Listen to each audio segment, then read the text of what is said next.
उत्तर प्रदेश में शिक्षक भर्ती की तैयारी करने वाले सभी भाई बहनों का स्वागत करता है द मास्टर, आपका अपना यूट्यूब चैनल। तो भैया हम लोग यहाँ पर यूपी टेट 2025 की तैयारी कर रहे हैं और ये जो आपको प्रश्न दिख रहा है ये यूपी टेट 2019 का प्रश्न है। वन वीडियो वन कॉन्सेप्ट के तहत आज इस प्रश्न का पोस्टमार्टम करने वाले हैं। तो चलिए देखते हैं इसमें कौन सा कॉन्सेप्ट लग रहा है, कौन सी ट्रिक यहां पर यूज होने वाली है।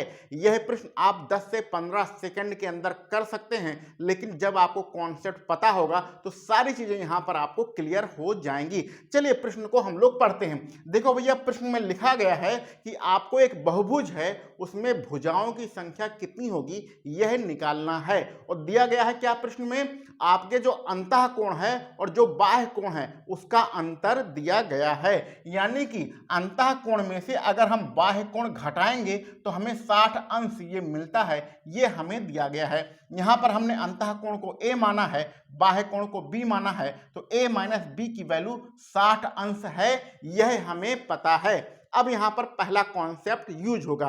पहला कॉन्सेप्ट यह है कि किसी भी बहुभुज में, कोई भी बहुभुज हो, उसका जो अंतः कोण होता है जिसको हमने a माना है और जो हमारा बाह्य कोण होता है जिसको हमने b माना है, अगर इन दोनों को जोड़ दें तो हमारा 180 अंश मिल जाता है। इसको आप नोट कर सकते हैं कि किसी भी बहुभुज में अंतः कोण और बाह्य कोण का योगफल 180 अंश होता है। इसको आप नोट कर लीजिए। अब यहां पर बच्चों की तरह जोड़ना नहीं है। कक्षा 6, 7, 8 में पढ़ने वाले जो बच्चे होते हैं उसको जोड़ते हैं, a 2a कर देंगे, यहाँ b से कैंसिल कर देंगे, इसको जोड़ेंगे। ऐसा नहीं करना है, आपको डायरेक्ट वैल्यू निकालना है क्योंकि अब आप लोग बड़े हो चुके हैं। यहाँ पर देखिए a दोनों में प्लस है और b एक जगह प्लस है एक जगह माइनस है। तो जब ऐसा कोई समीकरण दिया गया हो कि एक बार दोनों वैल्यू जुड़ रही हो और एक बार पहले में से दूसरी वैल्यू हमारी घट रही हो, तो हम लोग a की वैल्यू निकालने के लिए क्या करते हैं कि इन दोनों को जोड़कर उसका आधा कर देते हैं। यानी कि 180 में 60 जोड़ेंगे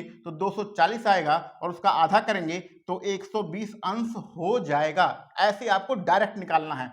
b की वैल्यू निकालने के लिए क्या करते हैं भैया, b एक जगह माइनस है इसलिए घटाएंगे, तो बड़ी वैल्यू में से छोटी वैल्यू घटाना है, तो 180 में से 60 घटाएंगे तो 120 मिलेगा और फिर उसका आधा करेंगे तो 60 अंश हो जाएगा। इस प्रकार आपका जो अंतः कोण है 120 और जो बाह्य कोण है वो हमारा 60 निकल आया है। और अब यहां से भुजाओं की संख्या निकालने के आपके पास दो फार्मूले हैं।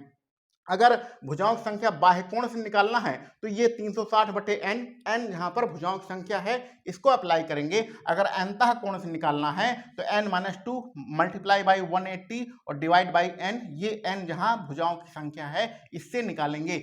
इस अंतः कोण का फार्मूला लगाएंगे तो प्रश्न कॉम्प्लिकेटेड हो जाएगा क्योंकि n n यहाँ पर दो बार है, तो हम लोग यही फार्मूला लगाएंगे।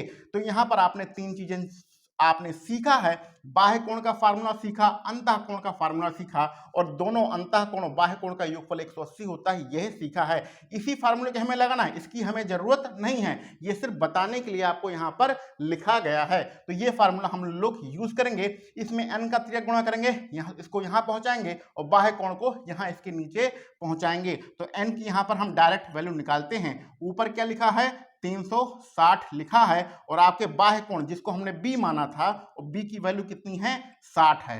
त्रिक गुणा करना आता होगा, n त्रिक गुणा होगा यहाँ जाएगा, बाह्य कोण इसकी जहां पर आ जाएगा, तो यहाँ पर बाह्य कोण 60 अंश लिखा गया। इसको कैंसिल करेंगे, 0 से 0 और 6 से 36 कैंसिल होगा तो आपका 6 बार कैंसिल होगा, तो कुल मिला के आपका 6 भुजाएं आपके बहुभुज में रहेंगी।